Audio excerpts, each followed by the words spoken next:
Oui, beaucoup d'étudiants posent des questions aux profs. Ah, qu'est-ce qu'il faut faire pour bien me préparer pour l'examen? Qu'est-ce qu'il faut faire? Et pas directement donner une réponse, mais leur demander euh, ce qu'ils ont déjà fait, ce qui a eu du succès, avec quelle manière ils se sentent confortables. Donc, pas directement leur donner une solution, mais les faire réfléchir à leur propre solution.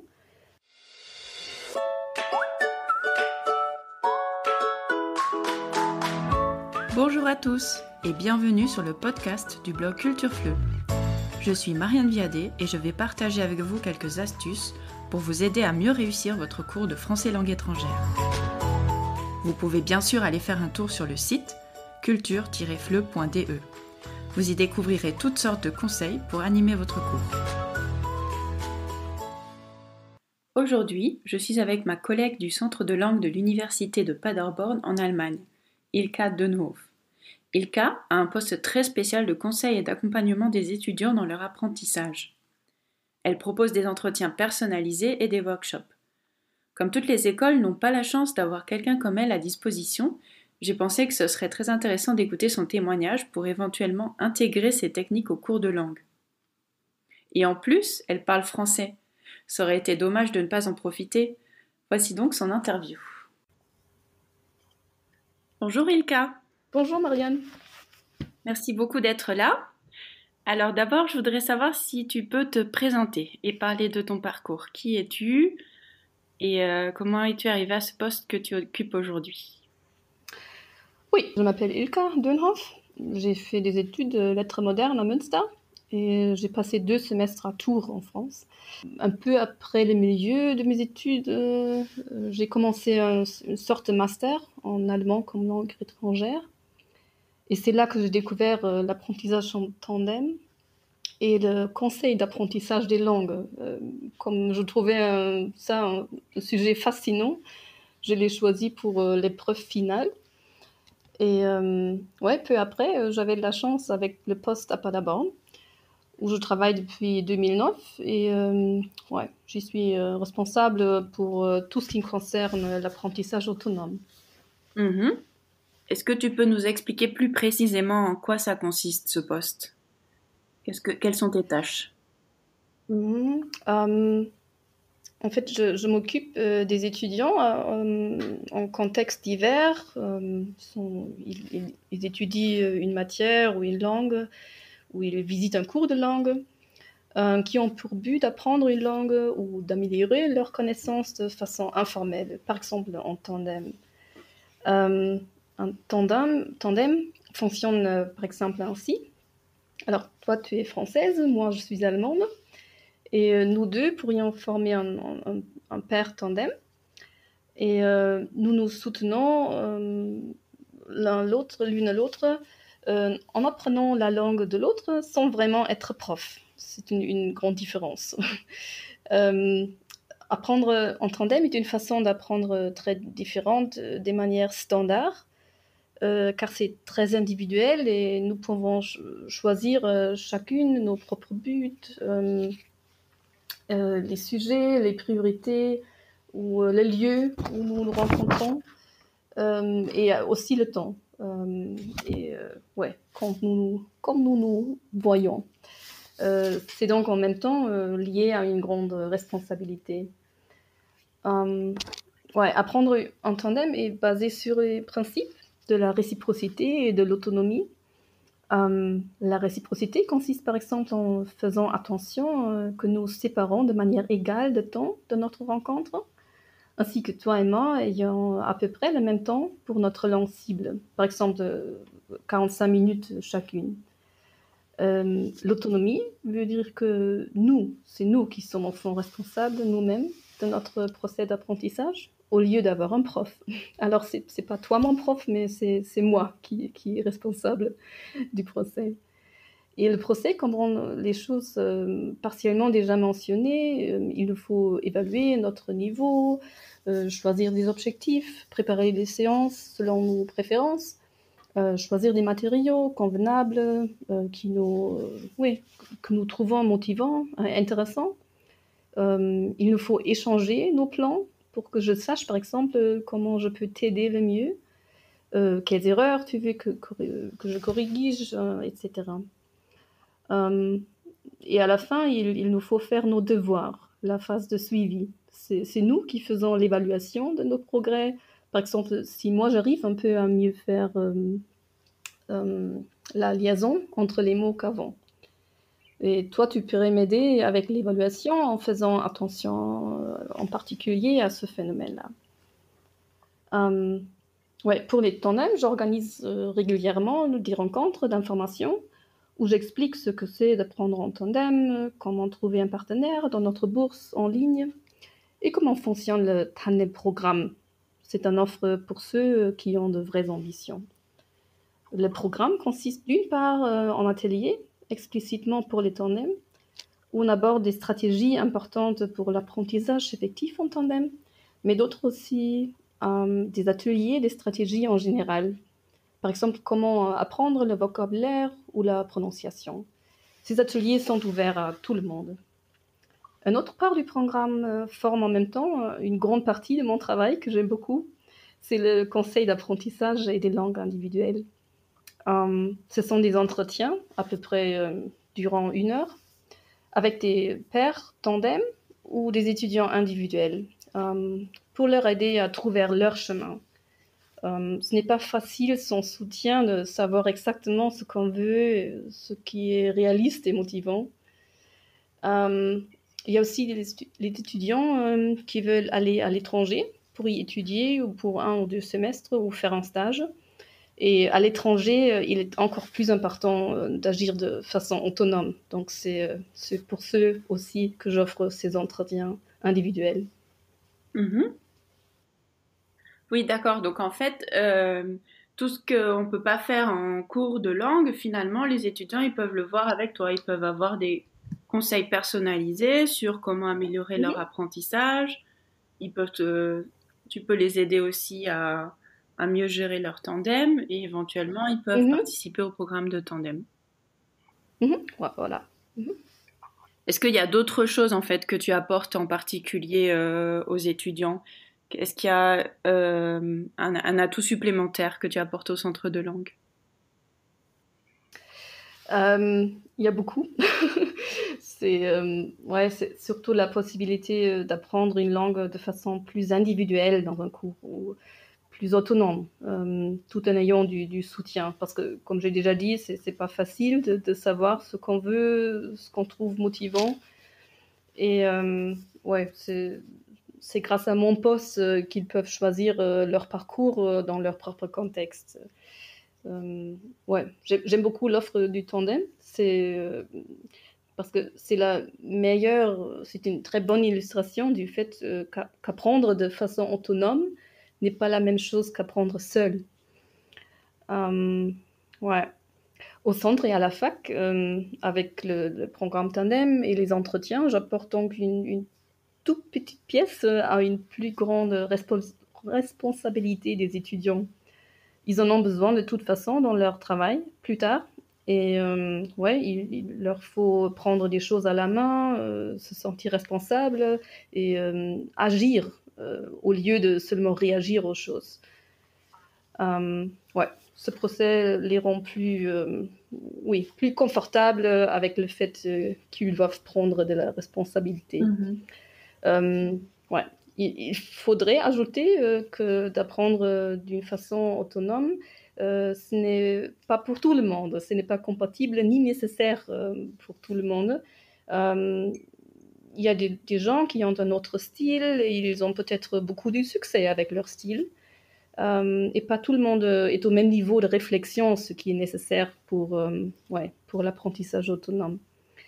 Mais la plupart des étudiants sont motivés de voir quelle influence ils peuvent avoir sur leur chemin d'apprendre et de réaliser des petites expériences positives qu'ils ont faites avec l'aide des questions que je leur pose.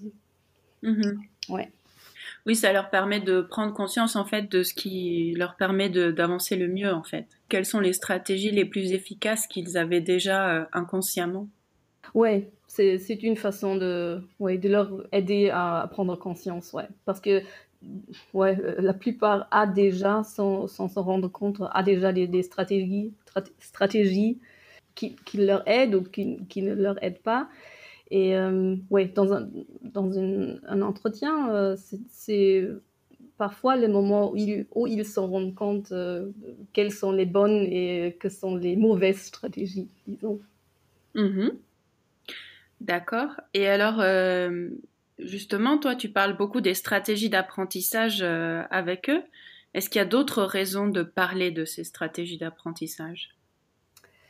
Ouais, comme j'ai déjà dit, il y a peu de gens se rendent compte qu'ils utilisent déjà des stratégies, Mhm. même si c'est d'autant plus nécessaire pour l'apprentissage autonome. Euh, Ce que beaucoup de gens entendent par stratégie sont des stratégies directes. Par exemple, comment on apprend du nouveau vocabulaire. Mais avant d'apprendre ce vocabulaire et après, il y a une tonne d'autres stratégies, euh, ouais, soi-disant méta-stratégies, qui comprennent par exemple des choses dont on a parlé au début. Non, il nous faut évaluer nos compétences, c'est une stratégie, ça fait partie de la stratégie de planifier.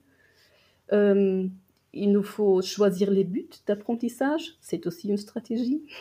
De faire un plan, de contrôler peut-être le plan et de l'adapter selon les progrès qu'on fait et selon les circonstances qui nous rencontrent.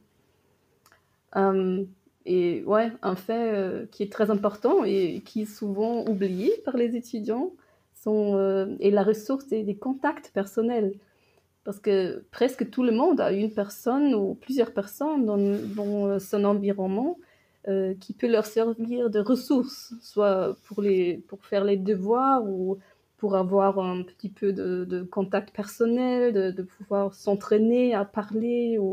Ouais, il y a presque toujours une personne virtuelle ou dans la famille qui sert de contact, de ressources sans que les étudiants s'en rendent compte. Mhm. D'accord. Et alors, comment est-ce qu'on peut s'y prendre pour aborder ces stratégies d'apprentissage, pour en parler avec les apprenants? Par exemple, les professeurs.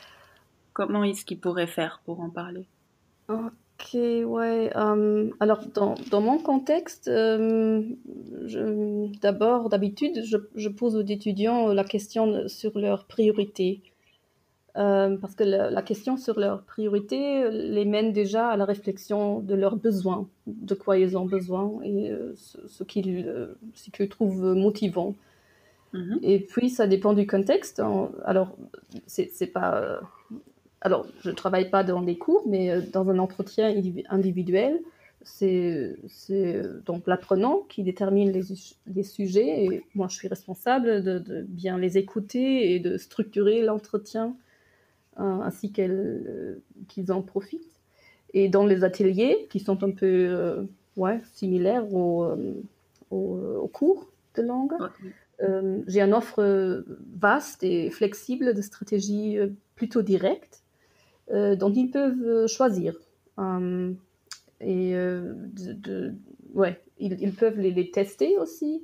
Et après les avoir testés dans une phase flexible, on réfléchit ensemble comment ils ont profité ou en quoi ils devraient adapter une stratégie pour poursuivre leur but. Mhm. Ouais. D'accord. Donc, en fait, c'est des sortes de d'ateliers. On peut faire sur, par exemple, sur le thème du vocabulaire, on peut leur proposer plusieurs ateliers qui mobilisent différentes stratégies et leur permettre de comparer ces différentes stratégies et d'évaluer leur efficacité à chacune. Ouais, voilà. Ils évaluent leur efficacité selon leur propre but et leur contexte, parce que les contextes sont très divers. Mhm. Mhm. Ok, très bien. Et donc toi, tu as appris le français, tu as passé du temps en France. Je voudrais savoir Quelles sont les stratégies que tu as utilisées, toi, pour apprendre le français quand tu étais sur place? Tu t'en Ah, souviens? ok. Alors, ça a pris quelques temps parce que ça a pris du temps avant que j'ai connu une Française, une vraie Française. Et ça a pris des mois. Mais quand j'ai connu cette Française, je l'ai rencontrée dans un cours. Je lui ai demandé comment on écrit quelque chose parce que je ne pouvais pas lire sur le tableau. Et elle m'a aidée. Et puis, on est devenus amis. Et oui, puis on a fait connaissance. Et ma chance, c'était qu'elle ne parlait pas du tout l'allemand et très peu d'anglais. Donc, il nous fallait toujours parler français. Et on a fait tout ce qu'on fait avec des amis. Ouais, on est allé au cinéma, on est allé au pub, on a fait ouais, des soirs de télé. Oui, on a parlé de tout. Et ouais, j'ai fait avec elle des études de lettres modernes. Et ouais, je l'ai beaucoup aimé. Mhm. Donc avoir une personne de référence, c'est vraiment important et quelqu'un avec qui on peut pratiquer. Ouais, c'était ma plus bonne prof de français. Mais ça fait déjà des années, hein. J'ai très vite remarqué que j'ai perdu beaucoup de mon français, qui était très bien, mais déjà quelques mois après l'échange, j'ai perdu beaucoup, donc ça me manque un peu. Mhm. Oui, ça c'est une expérience générale. Moi aussi, je m'aperçois que je parlais beaucoup mieux anglais avant, Mhm. mais je l'utilise pas beaucoup en ce moment et même si je comprends tout, c'est difficile de parler, oui. Ouais. Et ce que j'ai fait en plus, c'est de pas m'entourer des Allemands. Mm. J'avais la chance d'être j'ai habité pas avec les Allemands, mais avec des Américains ou des Finnois. Et pour, j'aurais pu me rendre aux autres Allemands, mais je les ai un peu évités. Éviter, oui. Mhm. Évités, ouais. Mhm. Est-ce que tu as des exemples concrets de stratégies à proposer pour les professeurs de comment est-ce qu'ils peuvent sensibiliser leurs élèves à différentes stratégies en cours?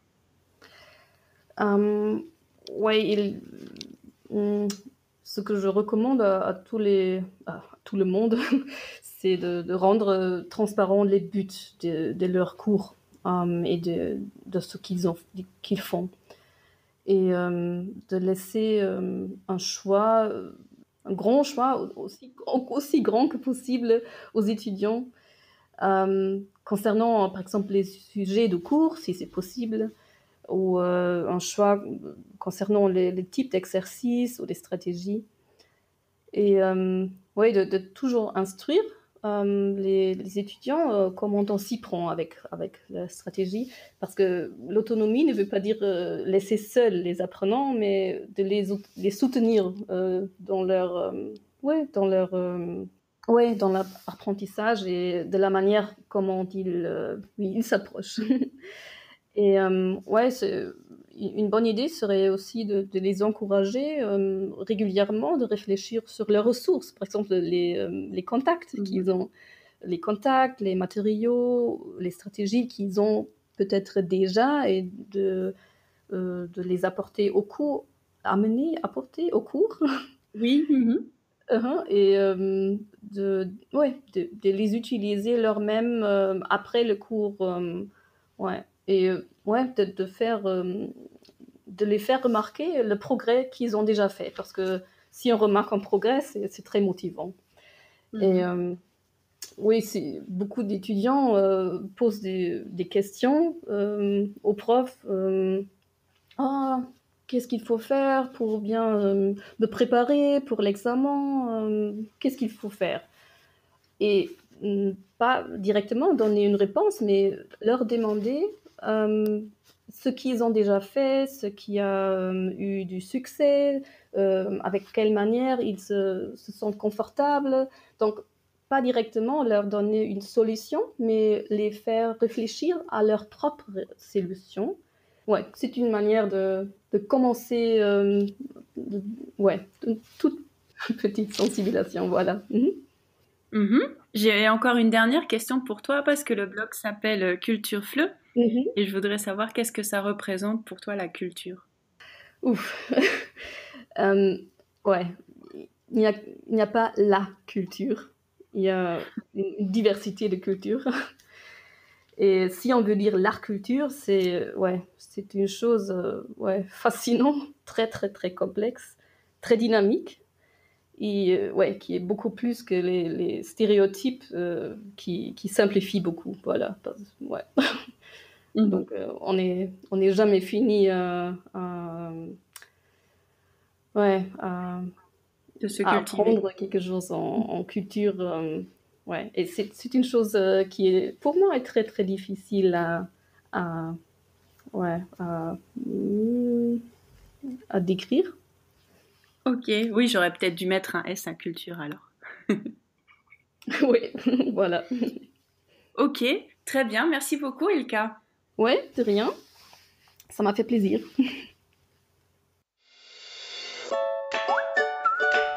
Et voilà, j'espère que cette interview vous a plu. Si vous aimez ce podcast, vous pouvez m'aider à le faire connaître en mettant 5 étoiles sur iTunes et en ajoutant un commentaire sympathique. Vous pouvez aussi vous abonner sur iTunes et sur Android. Et n'oubliez pas que la discussion continue sur le blog culture-fleu.de où vous pouvez poser toutes vos questions. Nous y répondrons avec plaisir.